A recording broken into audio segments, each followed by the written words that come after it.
حضرت جریر بن عبداللہ رضی اللہ عنہ سے روایت ہے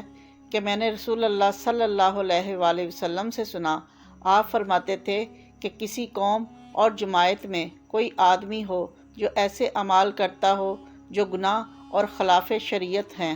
اور اس قوم اور جماعت کے لوگ اس کی قدرت اور طاقت رکھتے ہوں کہ اس کی اصلاح کر دیں، اور اس کے باوجود اصلاح نہ کریں، اسی حال میں اس کو چھوڑے رکھیں، تو ان لوگوں کو اللہ تعالیٰ مرنے سے پہلے کسی عذاب میں مبتلا فرمائے گا۔ سنن ابن ماجہ، حدیث نمبر 1910۔ حضرت جابر رضی اللہ عنہ سے روایت ہے کہ رسول اللہ صلی اللہ علیہ وآلہ وسلم نے بیان فرمایا کہ اللہ تعالیٰ نے جبرائیل علیہ السلام کو حکم دیا کہ فلاں بستی کو اس کی پوری آبادی کے ساتھ الٹ دو۔ جبرائیل نے عرض کیا، خدا بندہ، اس شہر میں تیرا فلاں بندہ بھی ہے جس نے پلک جھپکنے کے برابر بھی کبھی تیری نافرمانی نہیں کی۔ اللہ تعالیٰ کا حکم ہوا کہ اس بستی کو اس بندے پر اور اس کے دوسرے سب باشندوں پر الٹ دو، کیونکہ کبھی ایک سائد کے لیے بھی میری وجہ سے اس بندے کا چہرہ